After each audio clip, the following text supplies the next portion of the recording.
جی عزیز بھائی، دوسرا کو مضمون اس طرح سا منہ کا ذائقہ بدلنے کے لیے. ہاں بھائی سلیم صاحب، وہ مضمون جو میری مجھے شہرت بنائے، پہلا مضمون میرا کیا بات ہے. ہاں خاندان سے تو پاندان سے. گزرے دنوں میں پاندان کیا تھا، یوں سمجھ لیں گھر کی ساری سیاست اس کے گرد گھومتی. پاندان میں جہان آباد ہوتا، توڑے بڑے نوٹ، اٹھنیاں، چونیاں، کٹے پٹے کاغذ، بلسٹر پیک سے باہر نکلی کتھا لگی گولیاں، ہرن چھاپ تمباکو، کٹھی ادکٹھی چھالیاں، کبھی گیلا تو کبھی بہت سوکھا کچا چورا، جسے کھرچتے ہوئے ساس صاحبہ اکیلے کمرے میں اپنی بہوؤں کو دبی دبی آواز میں وہ بھی برا بھلا کہتی اور اس کے ساتھ پاندان کی تعریف بتاتی. ارے جہیز کا ایسا پاندان تو اب ڈھونڈے سے بھی نہیں ملے گا. 6 مرتبہ قلعی کرایا، پھر نیا سا نکل آیا. بھیا اب مجھ میں طاقت نہیں کہ بازار جا کر قلعی والے کا پوچھتی پھروں. پان کی گلوری منہ میں رکھتے ہی خود کلامی میں ایک نئی جان پڑ جاتی. ارے خوب جانتی ہوں، ادھر میری آنکھ بند ہوئی اور یہ گیا سٹور میں. اسلم کی بیوی کو تو خدا واسطے کا بیل ہے میرے خاندان سے اور میرے خاندان سے. اب کوئی اس سے پوچھے تیرا کیا بگاڑا ہے، اس نے تیرے چٹکی نوچے ہے کیا، ایک کونے میں پڑا رہے بھائی. ہاں نہیں تو پاندان کا ذکر ہو اور خریداری کا قصہ رہ جائے. جب جہیز آ رہا تھا تو پپو رشیدہ نے کہا پاندان تو میں لا کر دوں گی سریا کو.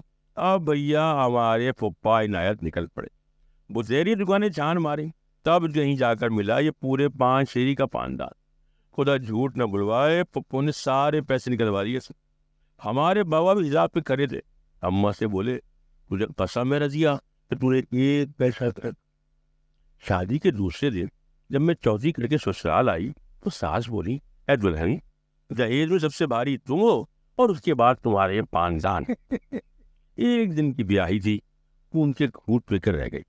وہ تو جب دوسرے روز ساس کا 2 سیری کا گندا بتندا پاندان دیکھا تو ساس کی ساری قلعی اتر گئی. ارے مجھے بھی دیکھو کیا ہو گیا ہے، کس قلعے کی بات کر رہی تھی اور کس کی قلعی اتارنے بیٹھ گئی. ایک نظر پاندان کو دیکھ کر کہتی پہلے کمبخت تمہارا گلی میں آ جائے کرتا تھا قلعی والا. ارے کیا نام تھا اس کا بھلا سا، ہاں مشتاق قلعی کا.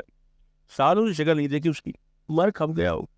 خدا جھوٹ نہ بلوائے، تھا بہت کالا، بالکل الٹے زبے جیسا. ایک دن تو میں نے کہہ بھی دیا ارے اتنی چیزوں پر قلعی کرے اس پہ کیوں نہیں کر لیتا. بڑا شریف آدمی تھا، چلے گا اما ٹیم ہی نہیں ملتا. ہر پاندان کی اپنی تاریخ ہوتی. کچھ پاندان اپنی مالکن کے بہت منہ چڑھے ہوتے، دوسرے شہر شادی وہ تو وہاں بھی ساتھ.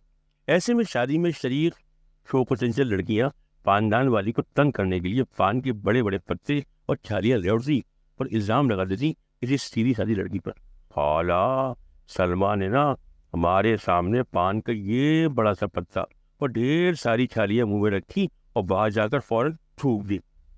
پاندان والی کو تو تن بدن میں آگ لگ جاتی. اچھا وہ 56 کی بیج والی لگے تو بڑی باولی سی ہے.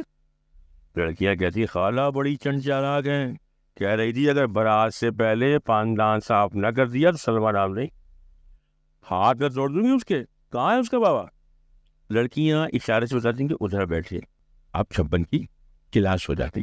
اے بھیا اگر بٹیا کو پان کھانے کا اتنا ہی شوق ہے تو پاندان کا ہی نہیں چاہتے تھے. شادی ہو گئی تو سب تمہیں نام رکھیں گے، بتائے دے رہی ہوں.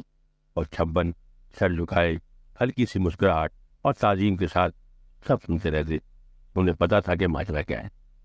گھر میں چھوٹے پوتا پوتی اگر اکیلے میں پاندان کی طرف جا نکلتے تو شور مچ جاتا، ارے پکڑو سنبھالو کہیں تمباکو نکالے بھیا الٹے لگ جائیں گی. بچوں کو واردات سے آئے پہلے دبوچتی رہتی.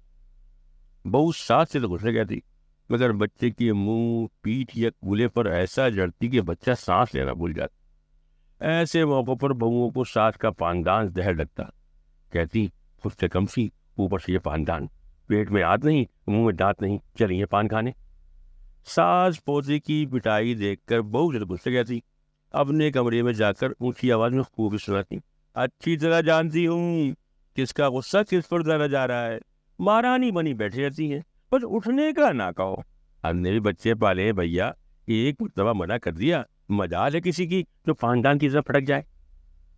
ساس کی باتیں اس وقت کھل جاتی جب محلے کی کوئی آگ لگاؤ عورت ان کے پاس بیٹھتی. سمجھے اپنی جب محلے کی کوئی نہ کوئی بہو زیر عتاب آئی ہی آئی. وہ پینڈورا باکس کھلتے کہ مارے حیرت کے انگلیاں دبانے کو وہ چھوٹا پڑ جاتا.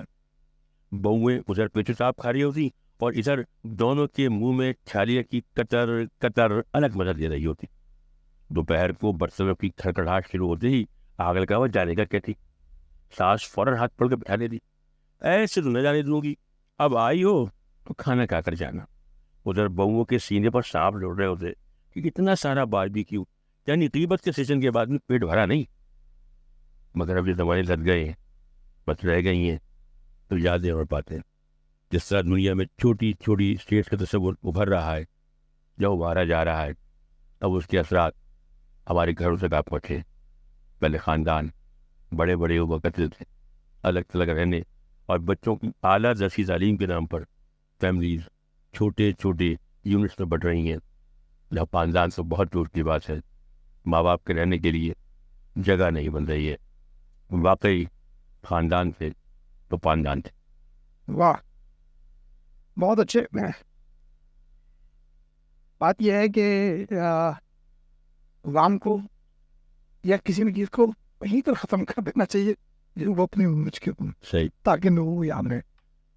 اب اس کے بعد میں اجازت چاہوں گا سب سے, اور آپ سے بھی میں اجازت چاہوں گا تاکہ اس کا جو ساتہ ہے وہ ہمارے منہ میں. بالکل, شکریہ.